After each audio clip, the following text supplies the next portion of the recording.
Welcome to my talk on model-based testing for the Zephyr RTOS. In the beginning, I want to say I worked on this topic as part of my master thesis, which I did at University Erlangen-Nuremberg under supervision of Thorsten Wissmann.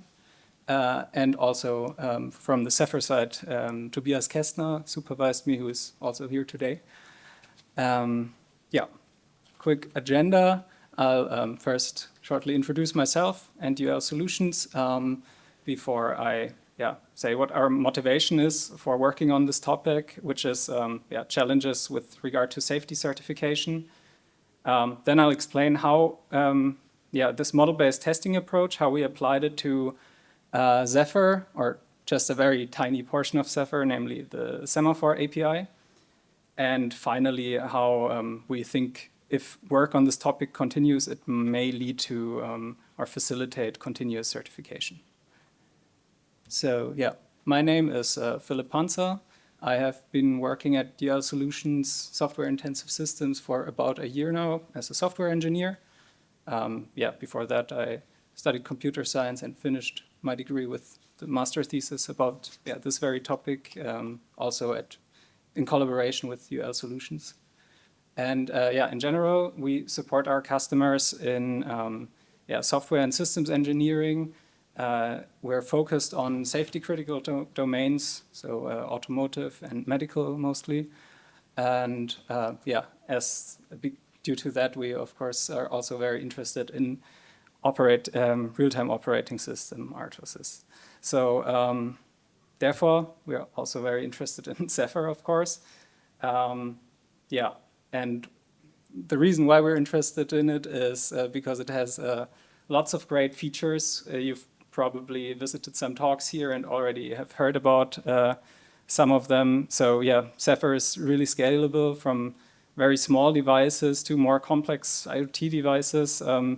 It supports over 750 boards out of the box. I'm not sure if this number is even higher now. You may have already heard a lot about the device tree feature of Zephyr, which allows for application development independent of the targeted hardware. Also, communication standards are, all the communication standards that are supported are a really great feature, and the continuous development in an active open source community. All of these features make Zephyr a very appealing choice for an RTOS, and therefore we and our customers would like to use it in modern day embedded devices. But you may have already, if you've been at Tobias's talk today, for example, you may have already heard that there is one challenge when using Zephyr in safety critical domains, and that is the certification. Why is it a challenge? Well, most relevant safety standards assume that there is one single organization in charge of the entire development process, and that organization can enforce certain processes, and that one single organization is in charge of managing requirements, verification, validation, and all of that. And while this is feasible in proprietary projects where you have one single organization, that's much harder to do in an open source environment where you have many different organizations contributing. One aspect where that shows is the lack of a centralized requirement specification, which you usually have in proprietary software development. But in Zephyr, that is currently not the case, even though we've heard there are ongoing efforts to work on that. So, and this lack of centralized requirement specification brings about some challenges with regards to verification and validation. Because there is no centralized specification, it's hard to define what the subject of validation is and what the software actually should do exactly. And once you've figured out what your requirements are, then the next step is to verify them, and that, of course, takes considerable effort for manual test development. And yeah, for these reasons, Tobias had this idea to introduce a formal requirement specification for the Zephyr safety scope, and to use that formal requirement specification in a model-based testing approach. At the core of this approach is a formal model of, we first work, our initial scopes are Zephyr kernel APIs. And at the center of the approach lie models of those kernel APIs, which we specified using formal languages, Pascal and TLA+. And these models now serve as a formal requirement specification and therefore clearly define what needs to be validated and verified. Having such a formal specification of your system also allows you, first of all, it allows you to use formal methods to verify properties of your specification itself. So if you're using your specification as a design specification as well, you can automatically verify properties of your design. And then the idea of the model-based testing is to automatically deduct test cases from your formal specification and to translate or to generate runnable test cases from your specification and run them against the actual system. That then gives you an automated conformance test, which checks if your implementation aligns with your specification, and that we hope might lead to continuous certification in the future. Yeah, so let's look at this model-based testing approach. Here we first distinguish two domains. So on the right side here, we see the implementation domain. Here lives the system that we want to model. So in our case, the Zephyr kernel.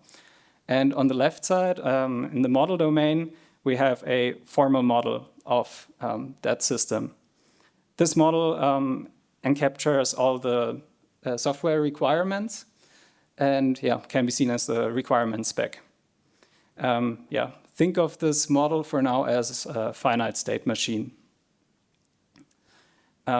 Ideally, you would create such a model before implementation, but of course, in the case of Zephyr, that's not possible because we already have Zephyr, luckily.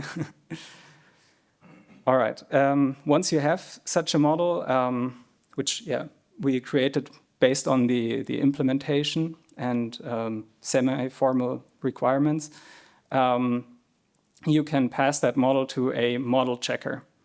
And what a model checker does is it exhaustively goes through your model and checks for you if a certain property, phi here, is satisfied by the model. So this phi is a statement about traces in your state machine, basically. And if you're asking the model checker to check if phi is satisfied, it will go through the model exhaustively and check if phi is true for every possible trace. So there are two possible outcomes to that question. One being, phi is in fact true for every trace in your model. The other possible outcome is, no, I found a trace where this property is violated.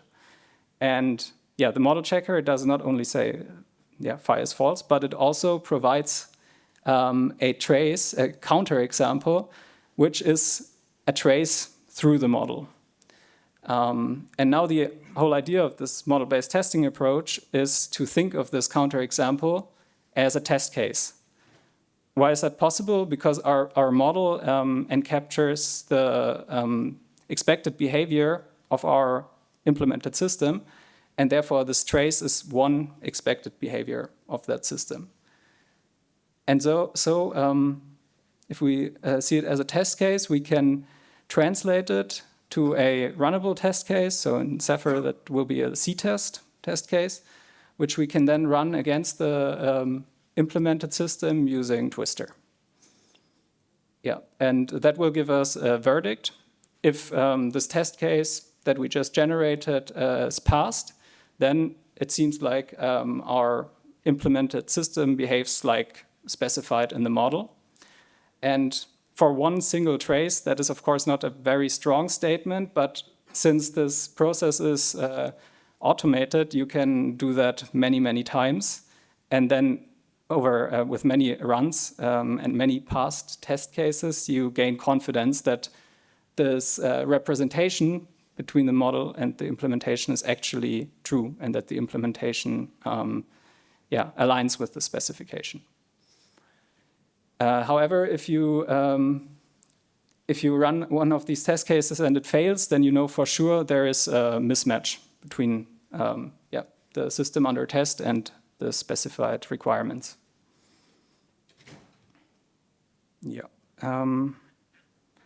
Now I'll go through the single steps of this process in a bit more detail. First, we look into how we created a formal model based on the current implementation.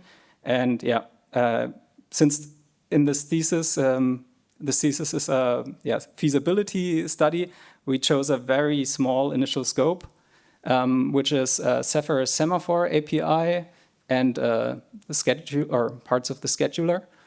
And we made some more simplifying assumptions about the system that we're on, namely that it's a single core system and that there are no interrupts, which means there is no non-deterministic threat preemption on the system. Before we start modeling something, we of course need to know a bit about what we'll model and what our requirements are, which we can take from documentation and the source code. And for the scheduler, the requirement is that it always dispatches the highest priority, longest waiting thread of all runnable threads. And it's implemented using a priority queue of runnable threads. Semaphores are a synchronization primitive, which contain a counter and offer two atomic operations on that counter. Actually, in Zephyr, there are a few more, but we'll focus on these two now. And that's a ksem take, which decreases the semaphore counter if it's larger than 0, or blocks the calling thread if the counter is 0 at the time of calling. The counter piece is ksem give, which, if there are any waiting threads, it wakes up the thread that has highest priority and been waiting longest, and otherwise it increases the counter. And the semaphore implementation also uses a priority queue to manage waiting threads. To illustrate a bit how that works, here on the right you can see a system with only 2 threads and 1 semaphore, where initially thread 1 has a higher priority and therefore is running initially, and the semaphore count is initially 1. Then if thread 1 calls ksem take, that just decreases the counter. Another ksem take now leads to thread 1 getting blocked because the count is 0, and that leads to thread 1 being moved from the run queue onto the semaphore wait queue, and thread 2 getting scheduled on the CPU. If thread 2 then calls ksem give, that wakes up thread 1 again and puts it back on the run queue. In this case, what's important for the next slide is also because the run queue is sorted by priorities, the first thread on the run queue is always the one that we expect to be dispatched on the CPU. Some people here might know that this is not the case for cooperative priorities. I left that out here for simplicity. So we'll assume the first thread on the run queue is the one that we expect to be running. And with this view on the system, based on the requirements from the documentation and some looking into the source code, we can now create a formal model. I'll show you this model as a state machine, and but we actually modeled that in Pascal. We'll have a look at that in a second. So in our initial state, if we take the same example as before, we have 2 threads running, 1 and 2, and the semaphore count initialized to 1. And from this state, there are now 2 possibilities. Thread 1, which we expect to be running in this state, can either take or give the semaphore. Giving just increases the count. That's not that interesting, but taking decreases the count, and taking again would lead to thread 1 getting blocked here in the state at the top right. From that state on, thread 2 could now either give the semaphore, which would lead back 1 state, or also take the semaphore, and that would lead to a deadlock here at the bottom right, where there are no more runnable threads left in the system. Okay, and once you have this idea in mind how you can model this API, it's quite easy to put that model into TLA plus, or well, actually Pascal.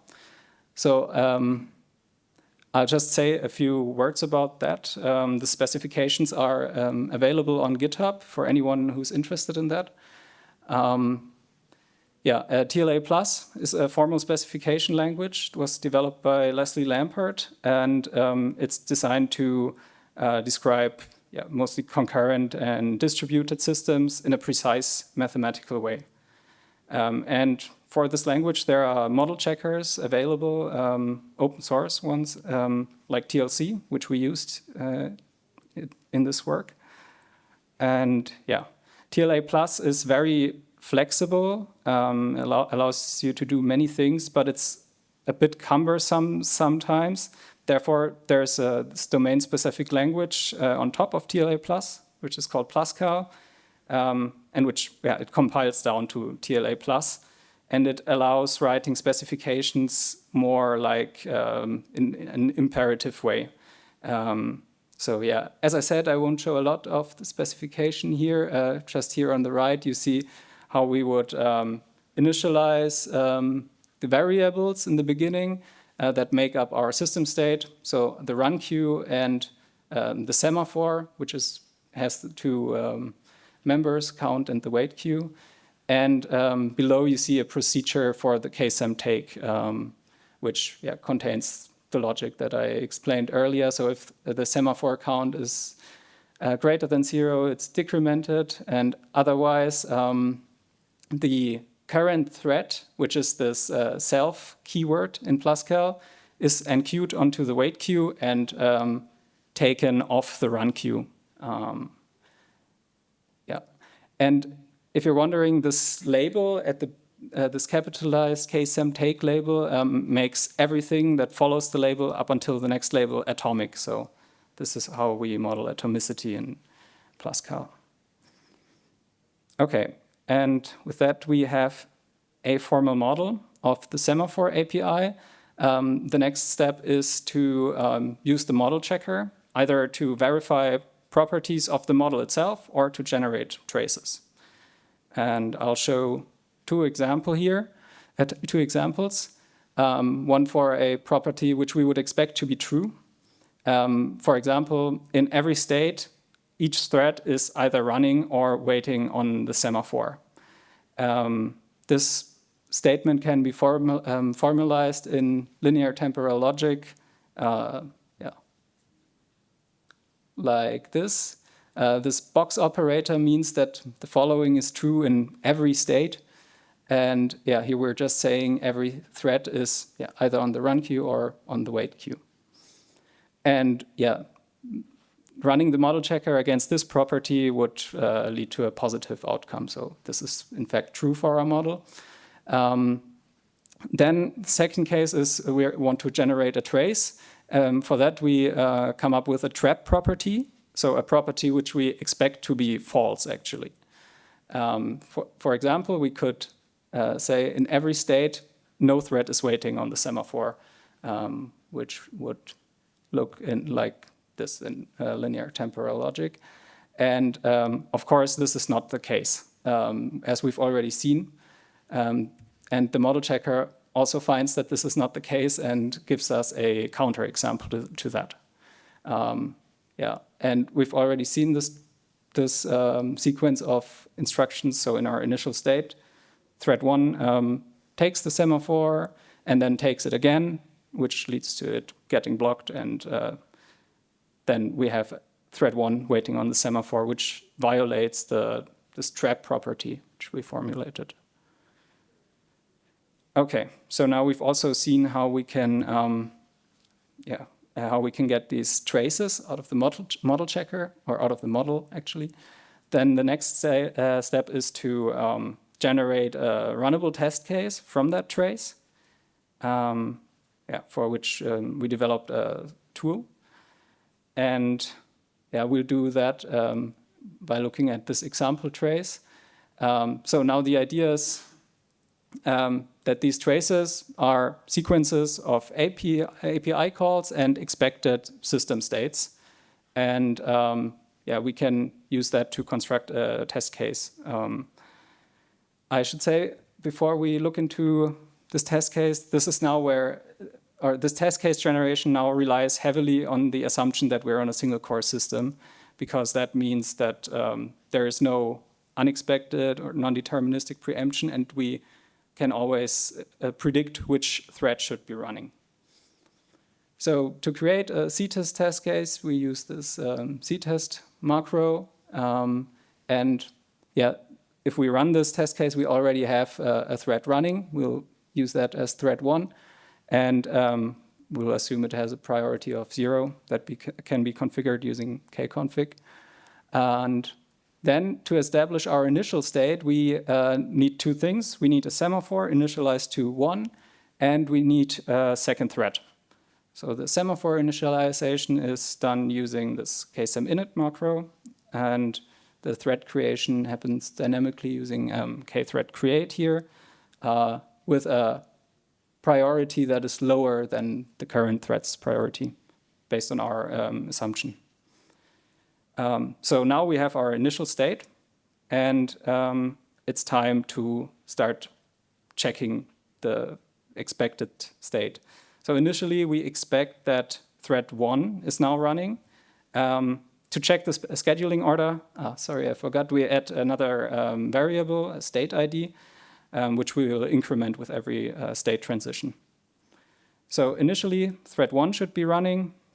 So we add assertions here for state ID still being 1, and the count should be 1 at this point.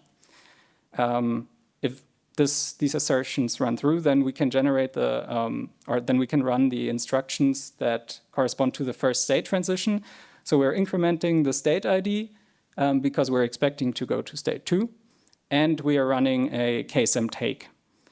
And that should now lead to, so thread 1 should still be running after this call, which we can read off of this second state. Thread 1 is still in first place in the run queue. So we assert state ID 2 here, and the semaphore count should now be 0. And then we can go to state 3 by incrementing the state ID again and running another take. This should now lead to thread 2 being scheduled.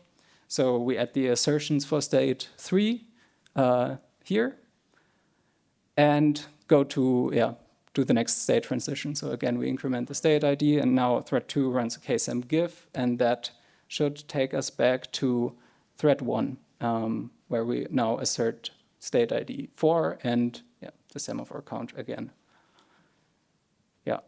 So now we've generated an integration test, a black box integration test for the semaphore API. We could also, in case you're wondering why we're only asserting the semaphore count and not the other variables here, we could also add assertions for the wait queue and the run queue, but those are not part of the public API. So in that case, we'd have a gray box testing.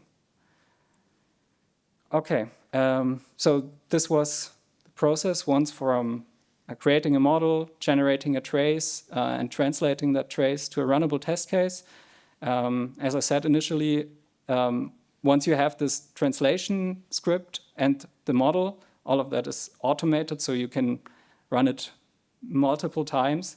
And yeah, if you do that, then you get an automated conformance test, which checks if your system under test behaves as specified. And yeah, this automated conformance tests we hope could lead to continuous certification, because you could add the specification, which is also a text file, to the code base and base the initial specification on the current implementation. So initially, the conformance tests should run through, of course. And from then on, you could run this automatic conformance check for every incoming code change. And if an incoming change introduces a regression, so a deviation from the specified behavior that is captured by the model, then that regression should be detected by the automated conformance tests. And the other cases, if you're willingly changing specified behavior because of a new feature that's being introduced, then you run those conformance tests, they will still fail. But if you update the specification accordingly to reflect the changes you're making to the specified behavior, then they will again run through or pass. And that, we think, could over time lead to a specification and implementation that align. Yeah, of course, this thesis I just worked on very tiny initial scope, and there are lots of things to do. So yeah, I actually have some time left. So yeah, one thing is real time. So I said I modeled the semaphore API. One thing is missing, and that's the option in a ksmtake call. You can specify that in case you have to wait for a semaphore, you only want to wait 1 millisecond or some real time. And that I haven't specified in the model yet and not generated test cases for that yet. So that is an open topic. Then, of course, the assumption that we're making that we're on a single core system and that there is no preemption, that would be a big next issue to tackle. About that, I think adding, or in my view, adding these things to the model is straightforward. I mean, it would be a lot of work, but these specification languages let you do a lot of things, so that should not be the problem. But when I thought about it, for me, the problem was how could you then generate runnable test cases, because multi-core and preemption would make the system that your test case is running on non-deterministic, and the approach that I showed wouldn't work anymore, of course. Here, my idea that I came across is a different approach named trace validation, where you basically still have a model and an implementation, but instead of generating traces from the model, you run your system, take a log or something, and basically reverse the translation. From the log, you take you create a trace into your model language, and then you check, is this trace possible in my model? So yeah, similar approach, just reverse, basically. Then another issue is, how do you... so I've showed that I formulated some properties manually to generate these traces, but perhaps there is a way to do that automatically based on the model. Generate properties that lead to sets of traces that cover the model completely. So just a few. I have more ideas on what to do, so if you're interested at all, reach out to me. Check out the specifications on GitHub. Yeah, the GitHub repository currently only contains the specifications, not yet the tool for generating the test cases, but that will be added shortly. Yeah, and with that, I said everything I want to say, and I'll open for questions.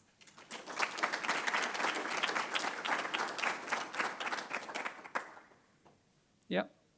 So my question is, how do you determine, like I understand you write requirements which are based on the current implementation, but how do you determine that the model you wrote is actually the requirements, right? Now we're like stuck in a loop writing code to test code. Yeah, so the question was, how do I make sure that the requirements I wrote down as part of my model are actually the correct requirements? Yeah, how do you know that the model fulfills the requirements? Yeah, so there's two things, or how do I know that the model fulfills those requirements? So one thing you can do here is, as I showed on a previous slide, let's go back here. Yeah, so you can use the model checker to also verify properties of your specification.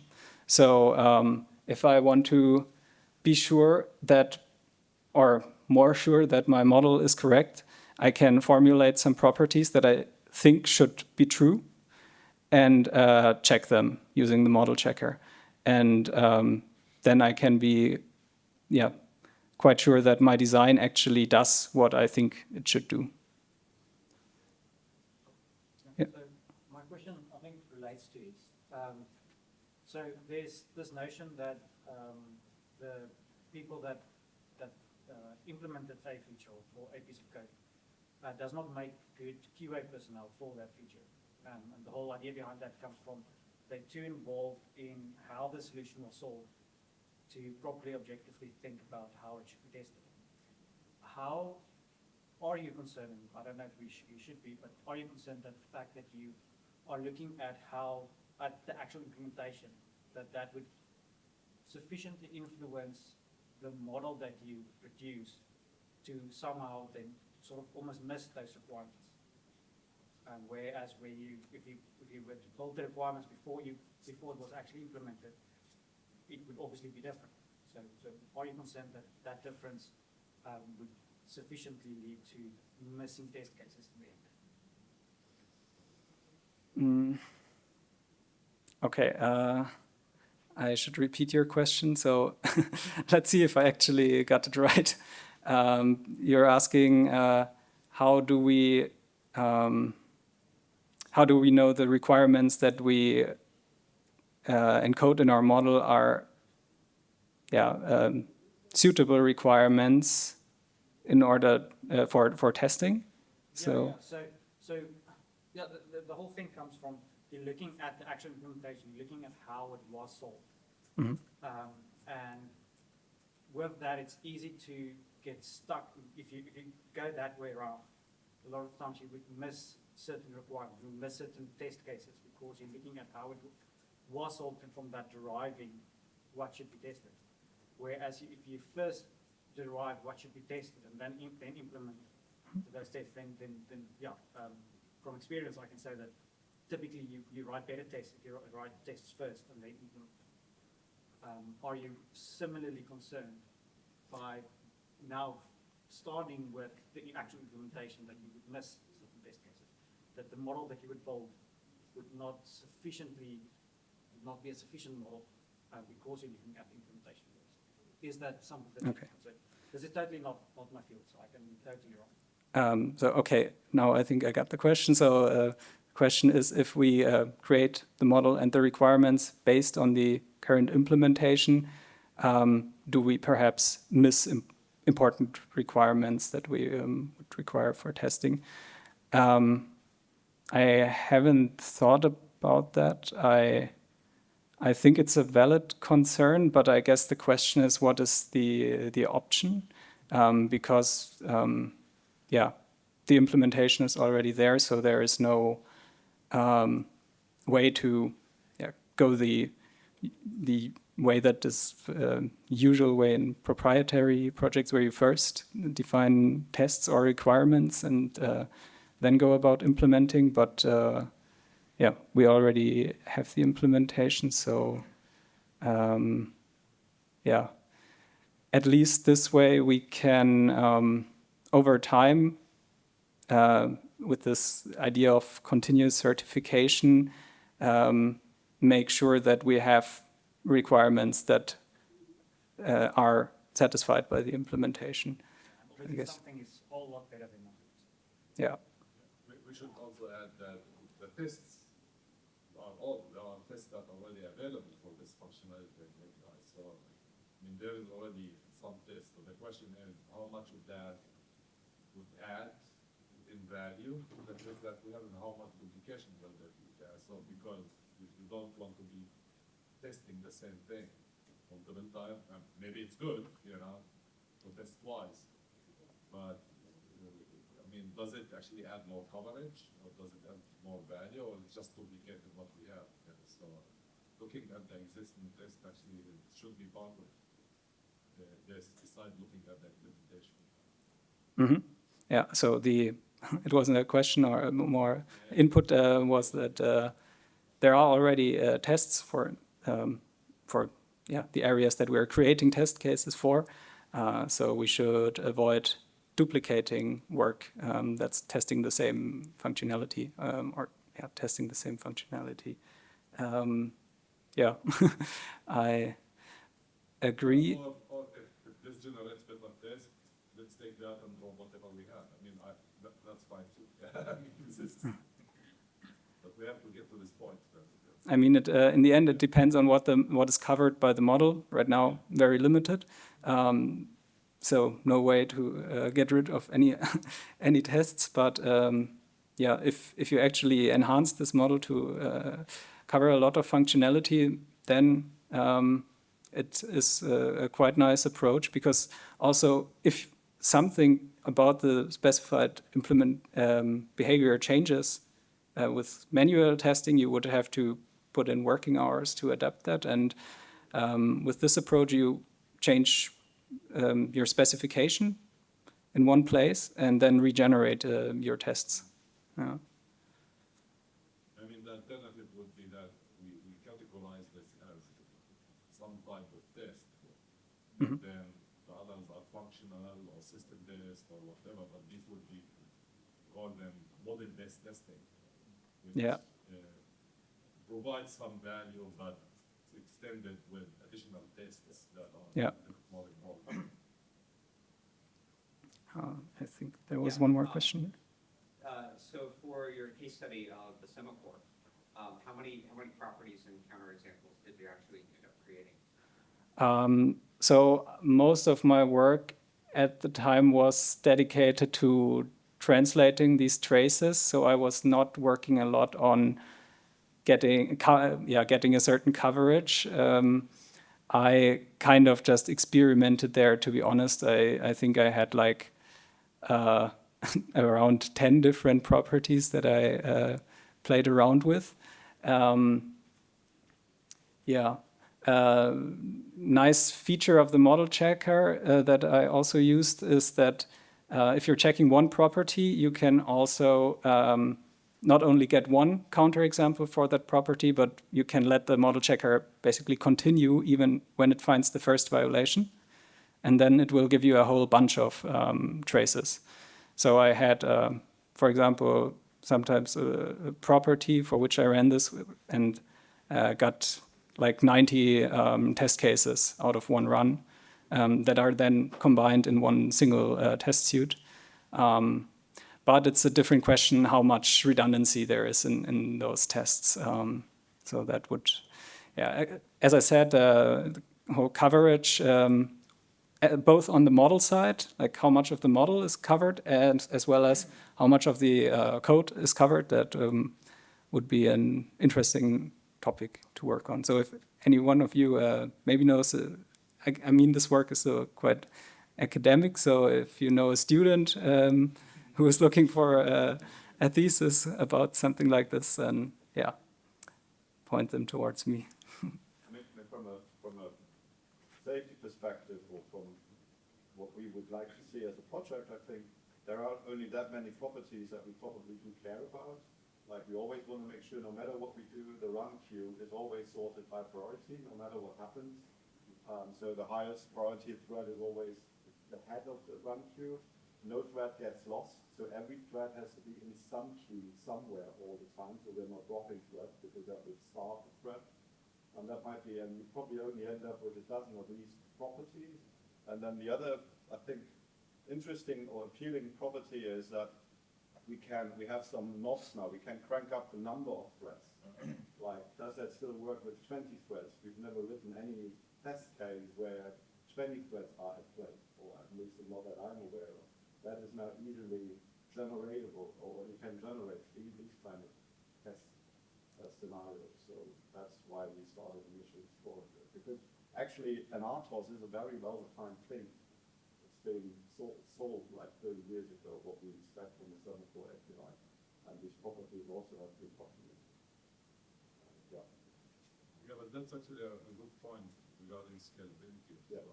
Because right now, if you try create like very soon you will run out of stacks or whatever, right? I mean, people will start, oh, this fails on my platform. But obviously, I mean, but this is something that is different. I mean, 20 is probably the incorrect one. I want to test 200. I know, I mean, nobody will have that, but that actually can show you where it can actually fail in some cases, right? Yeah, cases. And the interesting part is that's auto-generated. Yeah. That's going to be more interesting because I don't want to be coding for 100 threads and 200 threads and I don't know what. Yeah. So. And how many bugs are you already trying to create a test for 200 threads? Yeah. And And by the way, I mean, this is like the interesting because it might work with 99, it might fail with 100.